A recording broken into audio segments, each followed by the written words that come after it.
And EK, thou art on.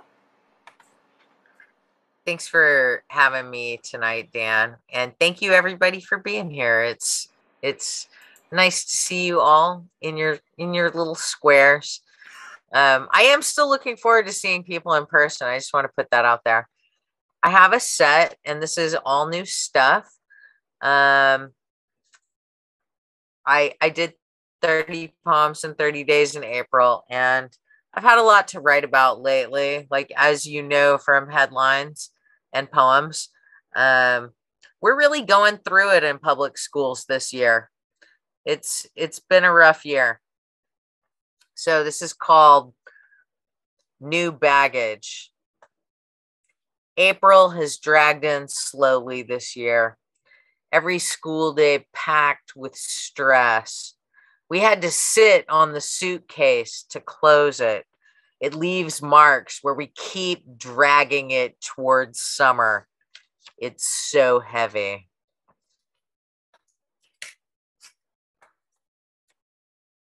This is from April 2nd. Why does everything in the world seem so much worse when I have spent my life leaving things better than I found them? The nerve pinches, the arm goes numb.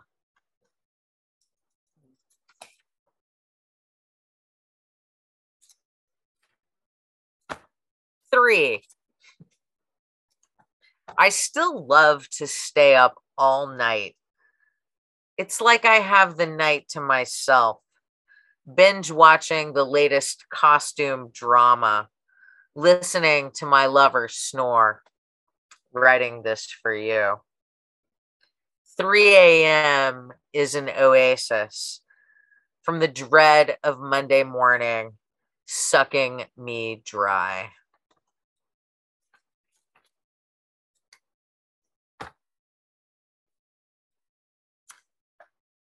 This is for Francesca, a teacher at my school. Are you writing a poem? It always surprises me when someone asks the right question. So I say yes, and I discover or recover a feeling of satisfaction in having been seen, the observer being observed, writing a poem in the parking lot at school.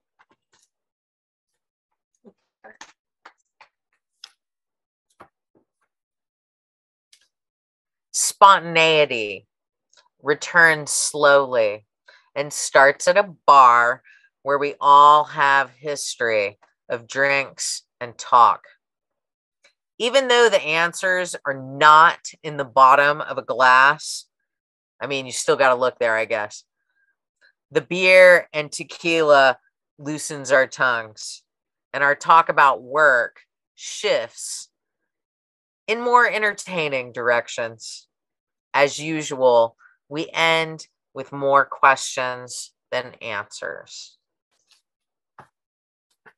Because, like, that's the best I could do of a poem about teacher talk. Seriously, nobody wants to hear teacher talk, especially not if you have children. Everything is connected. Sometimes this is more obvious than others.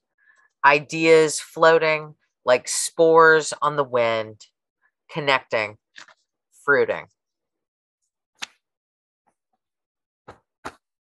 I have been writing a lot about friendship, which I think is unusual generally. Like, it's kind of hard actually to really, really like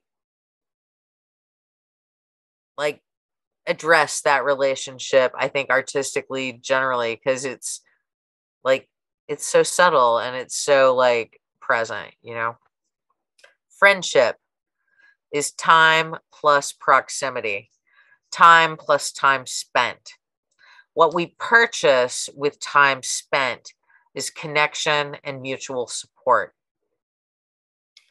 The wine is always delicious. and we laugh.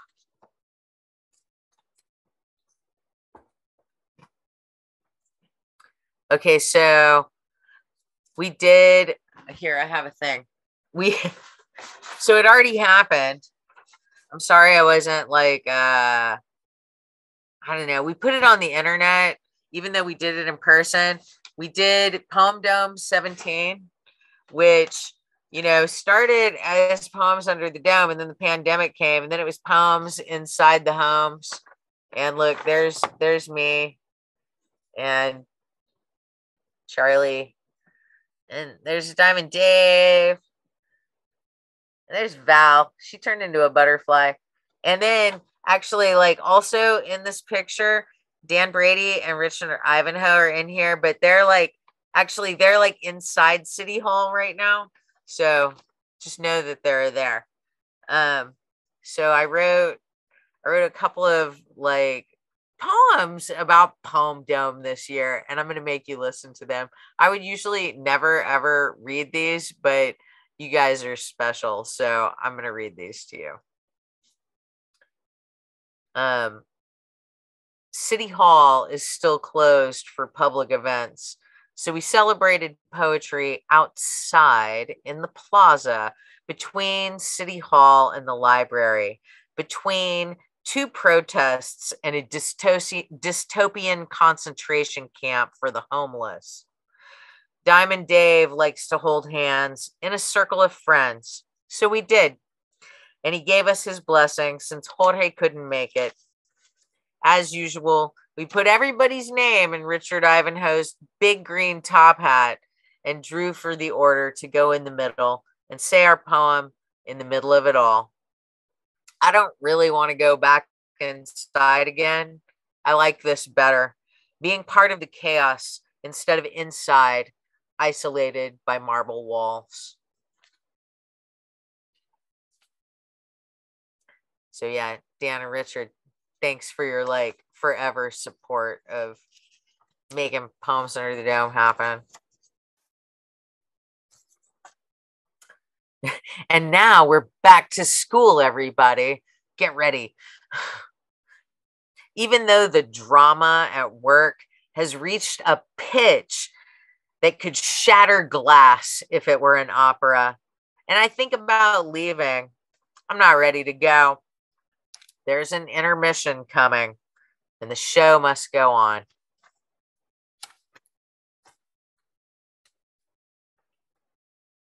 Fortunately, we make it through with friends. Friends are planets with shifting orbits.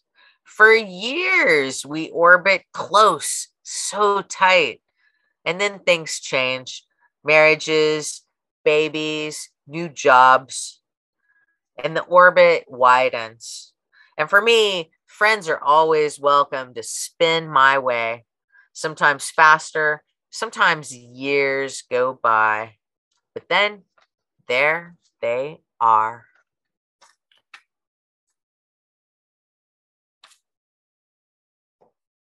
Oh, so this is for Earth Day. April 23rd. No one littered on Valencia Street today. It's a good start. Now it's time to surge towards changing our ways. There have been too many generations of polluters. We have made a mark. Please, Earth, please heal.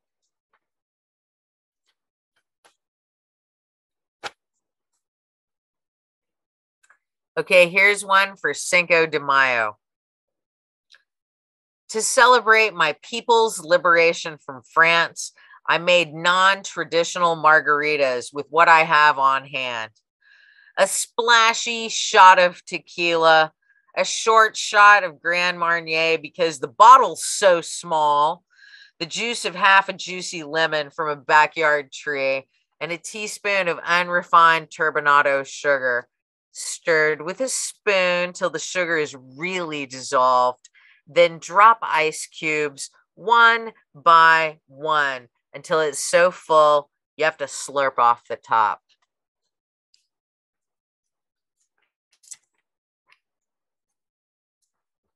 Teachers getting by, y'all. There's a lot of ways, but non-traditional margaritas are nice on Cinco de Mayo. And now back to school. Tuesdays feel so long this semester. It's like watching a raptor disembowel you inch by inch while you're chained to a rock. That was a classical reference, just to prove that like I'm a real poet or whatever. Okay, so these last two poems, you know, in spite of all my complaining and my feelings, you know, our brains are built to actually remember bad things that happen to us more than good things that happen to us. It's a survival mechanism. And so I like to really go out of my way to remember all the cool things that happen, because the bad things are easy to remember and the cool things slip away. So some of the cool things.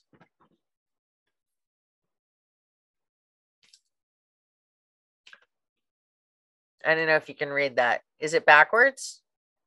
It says minds are wings. It's a book I published yesterday with my poetry and art club kids.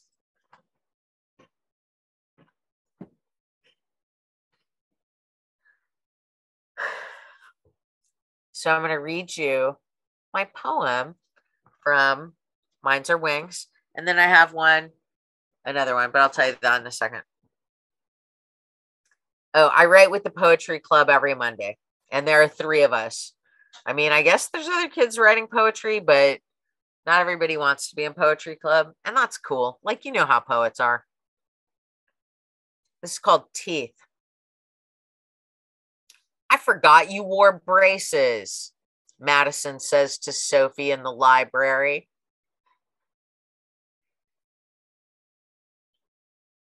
After school, before we start to write our Monday poems. Madison looks at a picture of Sophie without her mask. Maybe one of the small benefits of COVID is not having the excruciating self-consciousness of braces on view. We're investigating each other's phones. Sophie explains this ritual of modern friendship, and Madison finds a picture of Sophie's dog's tooth, a canine tooth, still fresh enough to see the blood in the nerve. It's creepy. So, of course, I have to enlarge it for a closer look at the layers visible from enamel to root. We laugh, showing no teeth behind our masks we wear by our own choice, hoping for at least some protection from a disease that bites and bites and bites like a rabid dog. I know there's a lot of cool art in here also. You know, it's a good book. The kids did a great job. And then I taught a writing class this year, and I heavily focused on different forms of creative writing. And so this is our 92-page class anthology by my students. I feel honored to be published in this magazine, which I was also the editor for. But it's called Strange Days, spelled, you know, D-A-Z-E. And it's poetry, comics, and fiction. I have 2 comics and a poem in here, and I'm really proud of what my students did.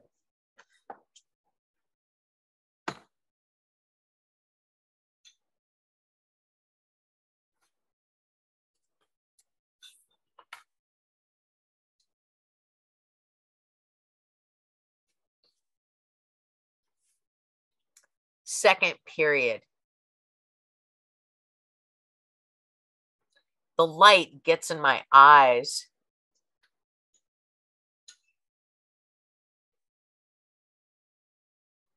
The light gets in my eyes from the ceiling mounted projector every morning, like a small artificial sun in a galaxy of dust motes. Who knows what small creatures cling to the dust floating in the library?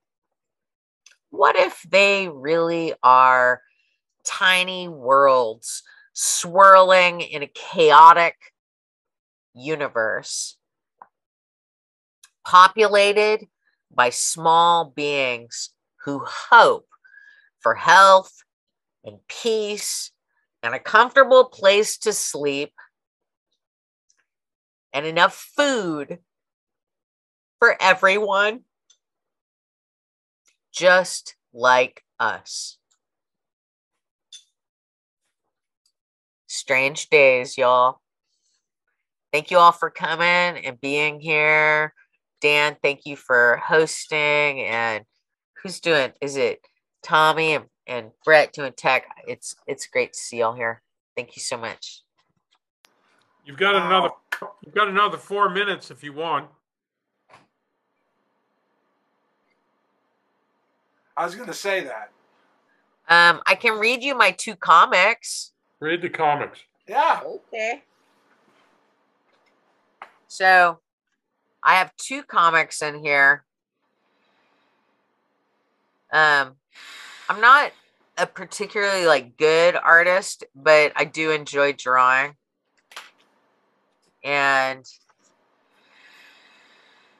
also, for me, I'm a very old teacher. I've been a teacher a lot longer than I've been a librarian.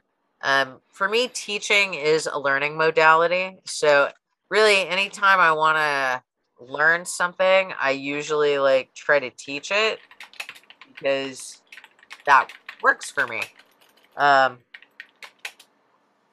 So I'm going to show you this one first because it is in the table of contents. It's called Hands Down, the Best Idea. Here you go. I don't know if we can get in there. There we go. The librarian tries new things. There you go. See what I'm doing there? I'm busy on a bicycle. And then this next one is a bonus comic that I put in. I wasn't actually intending to put this one in at all, but I made a mistake in the page layout. And so I had this blank page that I needed to fill. So I put this in here. And it also is a bonus comic because it is not in the table of contents, because the table of contents fills the whole page. And I would have had to change the font size to way smaller, and it wouldn't have been readable then. So there's just a bonus comic, because that's how it goes when you are publishing in a high school library. You get to be fast and loose with the table of contents. Ha ha ha. So much power I have. Okay, this one's called Bedbugs on Vacation. There we go. Bedbugs on Vacation, everybody. Here we go. I don't know if I can remember this, but here, look at the picture. And the one bed bug says, "Too bad the rent's so high. I could get used to this." And the other one says, "I had no idea everything didn't smell like feet until we got here." It's Bedbugs on Vacation. So I'm super happy that I got to read my comics to you. That was an unexpected pleasure. Thank you for listening. And I'm kind of happy we ended on a little note of levity there. All right, now you can applaud. You can unmute. Thank you. Those cartoons, very well done.